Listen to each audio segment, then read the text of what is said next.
Right then, welcome back to the channel.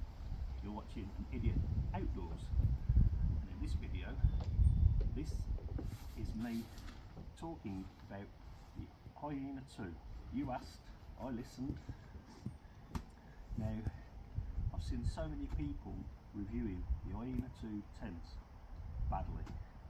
Now, I don't like doing reviews, and my channel is not about doing reviews and that. It's just about getting out there and enjoying the outdoors. I've got Millie, who is my camera person, or should I say camera woman, let's be politically correct. Now, my thought on reviews is you've got to siphon between the real reviews and the fake reviews and the people that are being paid. Basically, they sold their soul to the devil.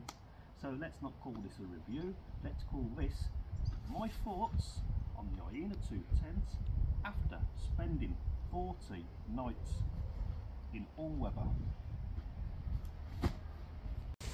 As you can see, very windy. I've got my backdrop, as I like to have in my videos, just makes it a little bit more me.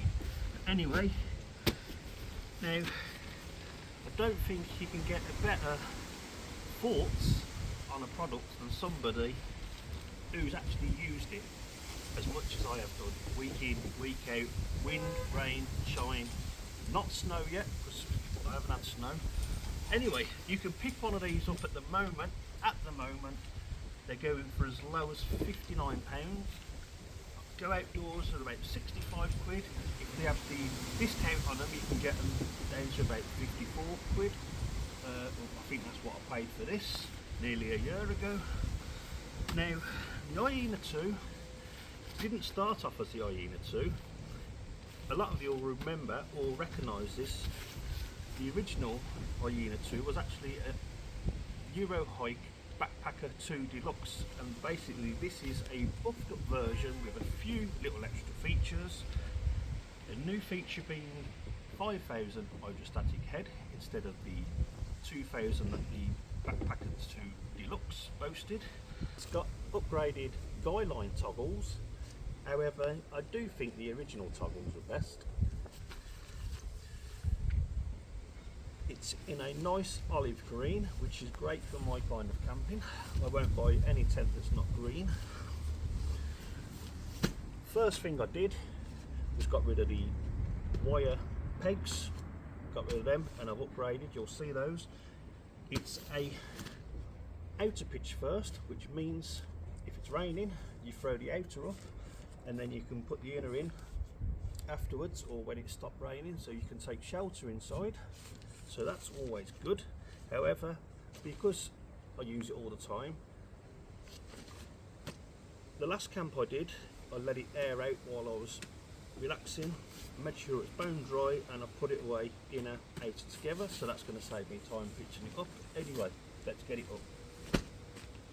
So first thing I did was the original pegs that come with it, I threw them out and I replaced them with these arrow style stakes. Much more lightweight, much more robust. So this is how I set the tent up. It's not right, it's not wrong, but this is how I do it, and it always gives me the best results, because I've heard in reviews people say I can't set it up the same way each time twice. Well, as I said, I've never had any issue. How I do it is I start off by I peg the back to. Now, yes, it's a budget tent, and just like the Backpacker 2 Deluxe, it's carried on using the fiberglass poles. Yes, I know, straight away you're going to think automatically fiberglass poles and discard the idea.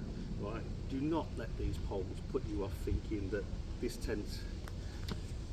I owned the Backpacker 2 Deluxe before this, before I did the YouTube, and that stood up to some horrendous weather. Now, while I'm thinking about it, it's very windy at the moment.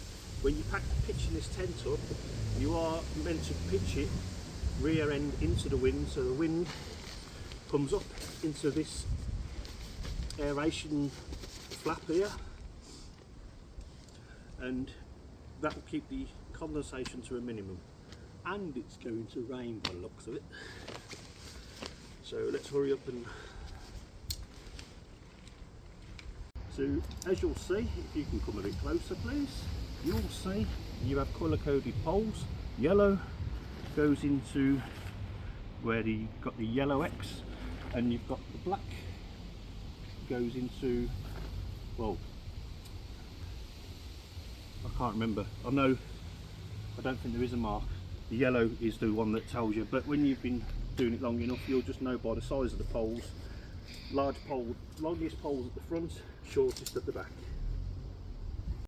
So the reason why I put them 2 stakes in the back is I put the poles in them, and this is where the magic happens. You then pull and you get the shape just so along there.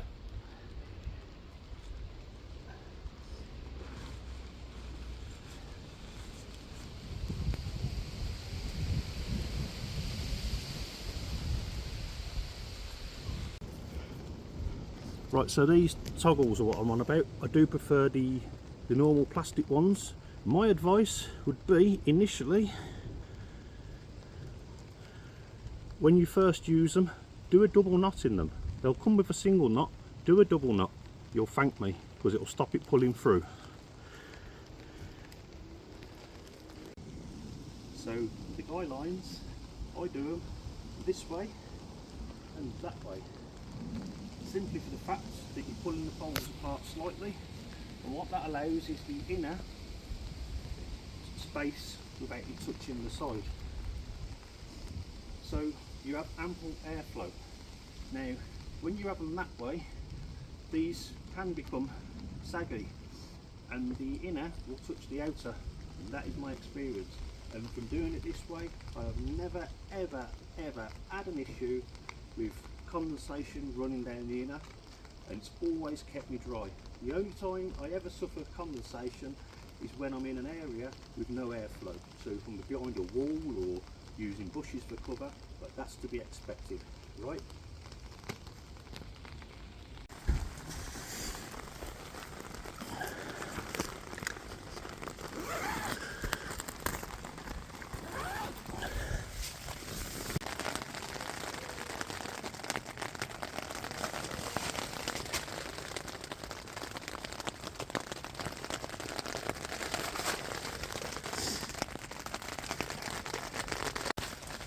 So it has a pocket to tuck the door into. Always great doing it one-handed.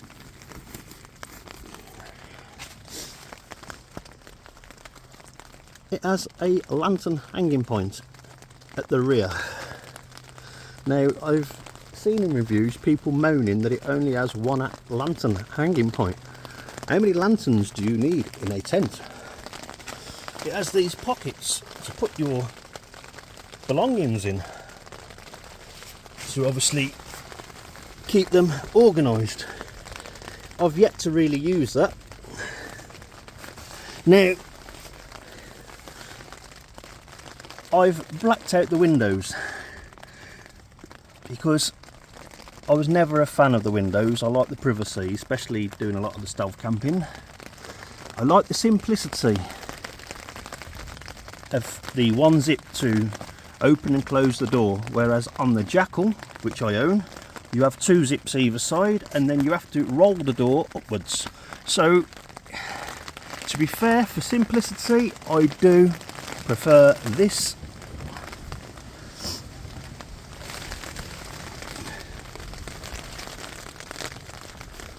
And we have got some wind.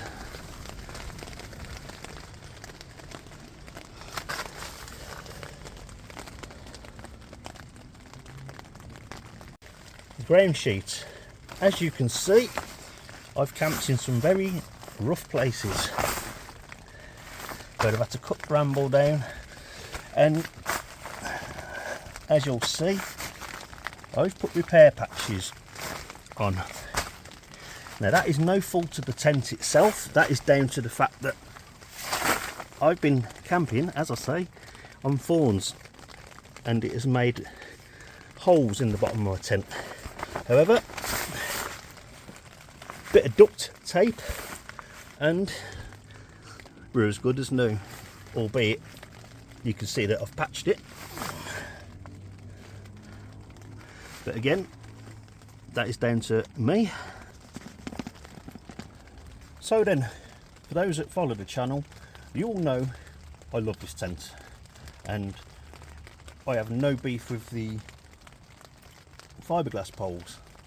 Now, my Jackal II, I've already managed to bend one of the alloy poles. Now, luckily, I have brake bending tool for when I do brake lines on cars, and I've used the bending tool to straighten it back out again. It was only a slight bend, but again, it's down to the way you have to really sort of struggle to get the poles in. These are more simple to get in. Now, putting this tent against the Jackal II. Now, the Jackal II, I think it's selling for about 120 quid, between 105 120 quid, depending on where you go for it. I think I may have seen it down to as low as 109. Now, this at the moment, I've seen it for 59. So if you've got this at 59 and the Jackal at its higher price of 120, you're paying double for the Jackal II for a few little upgrades. You've got alloy poles and you've got the shepherd hook alloy ground stakes, pegs, whatever you want to call them. You've got a built-in ground sheet for the porch, which I'm not a fan of that. I like to have my own ground sheet, which I put underneath. Normally, as you know, I put an old tarp underneath and I can extend that out and then I can retract it for when I'm cooking, if I have to cook in the vestibule. Is this tent worth 59 quid? Yes, it's worth every penny of that. 40 camps, and I think that's testament, and it's still going strong. Still going strong. What do I like about this tent? I like its waterproofness. I like the space inside. I've had two people in here, me and my daughter. We fit perfectly. She's only slim, but she's tall. That was on a Wales camp we did together. We put the gear in the vestibule. We had ample space. Now, people moan about the weight of it. For the price, you know, it's a budget tent. It is close to 3 kilos. But changing the pegs, I've brought that down slightly. But for my kind of camping, I'm not bothered about the weight. If you are really conscious about the weight, then obviously you need to spend higher money and get ultralight materials, but that's a different. What else do I like about this? The colour. I like the fact that it's green. I blend into the surroundings. What don't I like? The only things that I don't like about this tent, the only two things, my only two gripes, are the windows. Never liked those windows. I like the privacy, so I've blacked them, as I've already told you. And I didn't like the ground spikes that come with them. But for a few pence you can buy some decent ones, so it's not the end of the world. It's what you expect with a budget tent. I'm going to be using this through the autumn and winter season. You can guarantee on that. Anyway, thanks for watching. Hope this has helped you decide whether you want to buy this tent or not, and the next video will be back out on a stealth cam.